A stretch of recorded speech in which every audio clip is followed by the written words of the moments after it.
नमस्कार दोस्तों, मैं हूं आपका होस्ट और दोस्त Shailesh Kumar. Welcome back on my YouTube channel SKB Mantu sir. Dear students, आशा है कि आप लोग अच्छे होंगे और मेरे वीडियो को ज़रूर एंजॉय कर रहे होंगे। तो सबसे पहले आज हम लोग पढ़ेंगे लाइट चैप्टर का एक और अगला पार्ट, जिसमें मैं आपको कॉन्सेप्ट बताऊंगा किरण के बारे में, किरणों के समूह के बारे में और उसके टाइप्स के बारे में। बहुत ही बेहतरीन टॉपिक है, इसे ज़रूर आप देखेंगे और वीडियो को प्लीज़ स्किप ना करें, पूरा का पूरा वीडियो देखें ताकि आप अच्छे से इस टॉपिक को समझ पाएँ। और मैं आप लोग से एक रिक्वेस्ट करूंगा, यदि आपको वीडियो देखते समय थोड़ा कम दिखाई दे रहा हो, यानी धुंधला दिखाई दे रहा हो, तो आप प्लीज़ उसके क्वालिटी को बढ़ा लीजिएगा, यानी 360 या 580 या 780 या 720 पे जो चलता है बेहतरीन दिखाई देगा। तो आशा करते हैं कि आप लोग मुझे एंजॉय करेंगे, मेरे वीडियो को एंजॉय करेंगे। तो आइए स्टार्ट करते हैं, लेट गेट्स स्टार्टेड नाउ।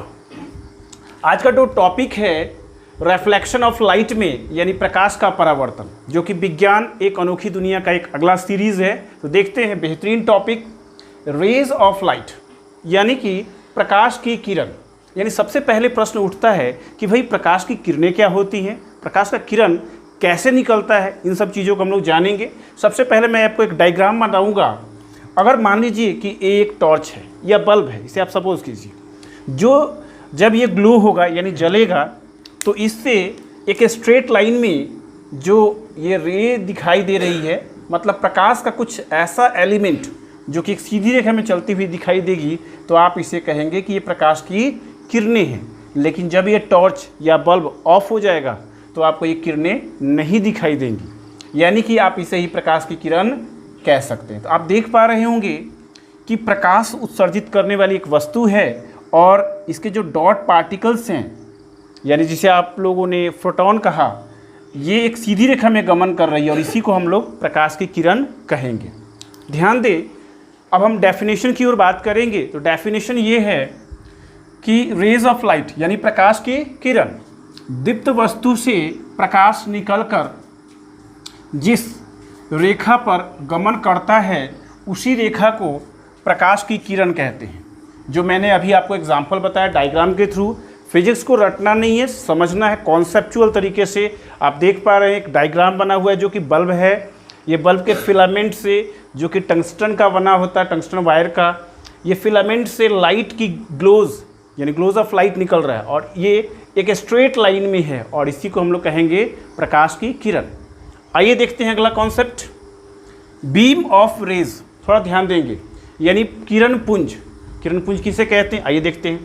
किरणों के समूह को किरण पुंज कहते हैं। थोड़ा ध्यान दें, आप जब लाइट को ग्लो कीजिएगा तो केवल एक किरण तो नहीं निकलेगा, उसमें से किरणों के बहुत सारी समूह निकलेगा और इसी समूह को हम लोग कहेंगे किरण पुंज। यानी कि आप देख पा रहे होंगे कि किरण को मैंने नोटेशन किया है एक एरो से, यानी ये किरण है सिंगल वे में, और किरणों का जो कॉम्बिनेशन है, बहुत सारा समूह जो है, ये आप देख पा रहे होंगे, इसे हम कहेंगे किरण पुंज। यानी किरणों के समूह को क्या कहते हैं, किरण पुंज। क्लियर है? आइए देखते हैं आगे, types of beam of rays, यानी कि किरण पुंजों के प्रकार। यानी कि जैसा कि हम लोग किरण पुंज के बारे में जान चुके हैं, अब हमें ये जानना है कि किरण पुंज कितने प्रकार के होते होंगे। तो आइए मैं आपको कॉन्सेप्ट बता रहा हूँ। सबसे पहले हम लोगों ने इसे क्लासीफाई किया है 3 तरीके से। पहला पैरेलल बीम ऑफ रेज, दूसरा कन्वर्जिंग बीम ऑफ रेज और तीसरा जो है डाइवर्जिंग बीम ऑफ रेज। यानी इन तीनों का हिंदी ऐसे होगा, पैरेलल बीम ऑफ रेज का मतलब समानांतर किरण पुंज। अगला है कन्वर्जिंग बीम ऑफ रेज, जिसका अर्थ होता है संसरित या अभिसारी किरण पुंज। नेक्स्ट है डाइवर्जिंग बीम ऑफ रेज, इसका अर्थ है अपसरित या अभिसारी किरण पुंज। यानी इन 3 किरण पुंजों को हम लोग डायग्राम से स्पेशली सीखेंगे और फिर हम समझ पाएंगे कि वास्तव में ये किरण पुंज कैसे होते हैं। तो इसको देखने के लिए आप मेरे वीडियो को आइए जानते हैं किरण पुंजों के प्रकार को बिल्कुल फ्रीक्वेंट तरीके से, एकदम स्पेशल तरीके से, जिसे आप केवल फिगर से समझ पाएंगे और डिफाइन कर पाएंगे। इसलिए मैंने व्हाइट बोर्ड को बिल्कुल वाइट रखा है, केवल डायग्राम बताया है ताकि आपको मैं अच्छे से डिफाइन करके समझा सकूं। सबसे पहले आप देख पा रहे होंगे कि ये किरणों के समूह को आप देख पा रहे होंगे। तो आपको पता है, जो कि मैंने ऑलरेडी डिफ़ाइन किया था और मैंने कहा भी था कि इसको अंत तक देखेंगे, तो आप अंत तक इसे देखें और देखिए कितना बेहतरीन टॉपिक है। आप देख पा रहे हैं कि किरण के समूह हैं और किरणों के समूह को आप किरण पुंज कहते हैं। आप ध्यान दे रहे होंगे कि जितनी भी ये किरणें हैं आपस में समानांतर है। समानांतर का अर्थ होता है इनके बीच की दूरी हमेशा बराबर है। दैट मीन्स ये सभी किरणें आपस में समानांतर है। जब सारी किरणें समानांतर हैं तो समानांतर किरणों के समूह को क्या कहेंगे? समानांतर किरण पुंज। यानी क्लियर है? आगे देखिए, यानी इसको हम लोग कहेंगे समानांतर किरण पुंज। मैं यहाँ पे लिख दे रहा हूँ समानांतर समानांतर किरण पुंज। आप इसे क्लियरली समझ पाए होंगे, किरण पुंज। आगे देख पा रहे हैं हम लोग कि एक पॉइंट है, एक पॉइंट O है जिस पर बहुत सारी किरणें आके मिल रही हैं। ये पॉइंट पे बहुत सारी किरणें आकर मिल रही हैं, देख पा रहे होंगे आप, बहुत सारी किरणें आके मिल रहे हैं। दैट मीन्स इसको आप क्या कहेंगे? इसको कहेंगे संश्रित किरण पुंज या अभिसारी किरण पुंज। जैसे मान लीजिए कोई महिला है, उदास हो गई है और बोल रही है मुझे अभी ही साड़ी चाहिए, सभी लोगों से मुझे अभी ही साड़ी चाहिए, मैं नहीं मानूंगी बिना साड़ी के। दैट मीन्स वो सभी लोगों से रिक्वेस्ट कर रही है। उसका मेन मुद्दा क्या है कि उसे साड़ी चाहिए। दैट मीन्स सभी लोगों से, और ये सभी लोग कौन है? किरण के समूह, यानी किरण, बहुत सारी किरणें। यानी इसको हम लोग कहेंगे अभिसारी किरण पुंज या संश्रित किरण पुंज। अब आइए देखते हैं अगला कॉन्सेप्ट, यानी इसे हम कैसे डिफाइन करेंगे। इसे डिफाइन करने के लिए हम लोग इस तरह से बोल सकते हैं कि किरण पुंजों का वैसा समूह या किरणों का वैसा समूह जो एक खास बिंदु पर जाके मिलता हो, उसे हम कहेंगे अभिसारी किरण पुंज। बिल्कुल डायग्राम से स्पष्ट हो गया होगा। नेक्स्ट देखते हैं, मान लीजिए यहाँ पर एक पॉइंट O है और इस पॉइंट से सारी किरणें दूर हट रही हैं, सारी किरणें दूर भाग रही हैं, तो इसे हम कहेंगे अपसरित किरण पुंज या इसको हम कहेंगे अपसारी किरण पुंज। यानी कि मान लीजिए कि कोई औरत है O जो लोगों से गुस्सा हो गई है और जब उसे साड़ी नहीं मिला तो उसने कहा अब मुझे साड़ी नहीं चाहिए, अब साड़ी नहीं चाहिए। दैट मीन्स पॉइंट एक ही था, मुद्दा एक ही था उसे साड़ी के लिए, और नाराज़ हो गई तो सब लोगों से वो दूर हट रही है। यानी कि दैट मीन्स आप ये कह सकते हैं कि किरण पुंजों का वैसा समूह जो एक बिंदु से होते हुए अलग अलग दिशाओं में छिटक जाती है या बट जाती है, उसे हम कहेंगे अपसारी किरण पुंज। तो आइए देखते हैं, इसे समझने के लिए हम लोग डिफाइन करेंगे। जैसा कि लिखा हुआ है पैरेलल बीम ऑफ रेज, समानांतर किरण पुंज। आप इसे डिफाइन कैसे करेंगे? वैसे किरण पुंज, वैसा किरण पुंज, वैसा किरण पुंज जिसकी सभी किरणें आपस में समानांतर हो, जिसकी सभी किरणें आपस में समानांतर हो, सभी किरणें आपस में समानांतर हो, आपस में समानांतर हो, समानांतर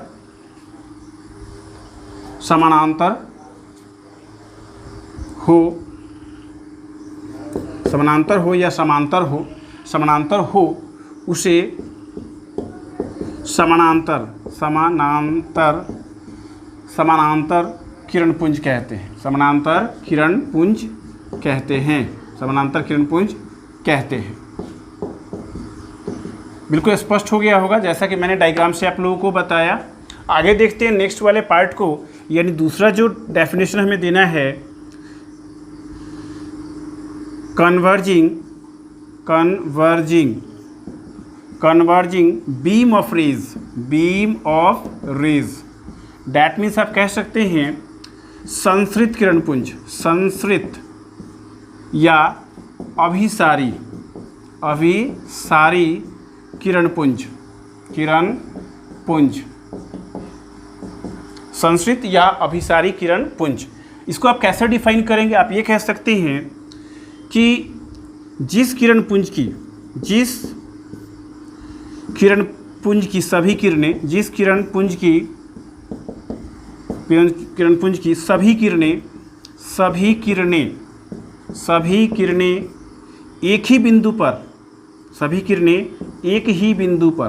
एक ही बिंदु पर आकर मिलती है,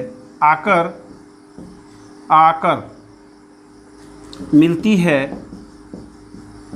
है उसे अभिसारी या संसृत किरणपुंज कहते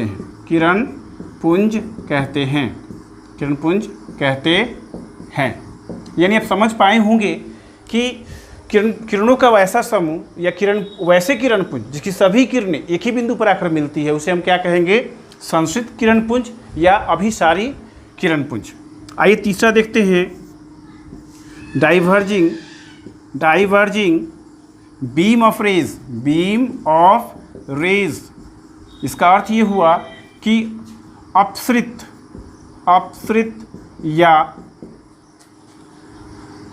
या अपसारी किरणपुंज। इसको हम लोग कैसे डिफाइन करेंगे? जैसा कि मैंने डायग्राम से बताया कि किरणपुंजों के या किरणों के वैसे समूह या किरणपुंजों के किरणों का वैसा समूह जो एक बिंदु से आगे चलकर छिटकती है, उसे हम अपसृत या अभिसारी किरणपुंज कहेंगे। यानी कि आप इसे ऐसे लिख सकते हैं, जिस किरणपुंज की सभी किरणें या किरणों का समूह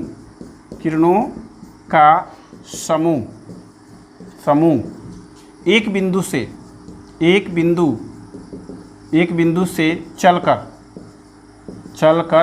आगे की ओर फैलती है। एक ही बिंदु से चलकर आगे की ओर फैलती है,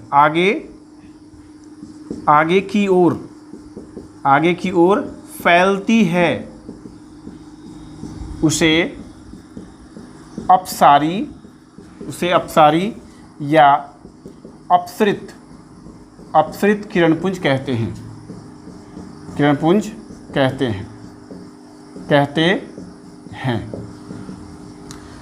डियर स्टूडेंट्स, आप लोग को आशा है मुझे कि ये चीज़ कॉन्सेप्ट आप समझ पाए होंगे। बेहतरीन कॉन्सेप्ट है। आप लोग केवल मेमोराइज करेंगे इस कॉन्सेप्ट को, डायग्राम को ध्यान देंगे और आपको बिल्कुल बेहतरीन तरीके से याद हो जाएगा। आशा करते हैं कि आपको ये वीडियो पसंद आए और आप मेरे चैनल को सब्सक्राइब करें, वीडियो को लाइक करें, ज़्यादा से ज़्यादा इसे शेयर करें अपने दोस्तों में, ताकि सभी लोग इसका एंजॉय कर सकें, इससे लाभ उठा सकें। और मेरी आपसे रिक्वेस्ट है कि वीडियो को स्किप ना करें, पूरा का पूरा वीडियो देखें, ताकि आप इसके सारे कॉन्सेप्ट को बेहतरीन तरीके से सीख पाएंगे और समझ पाएंगे। Keep watching and keep practising. Thank you.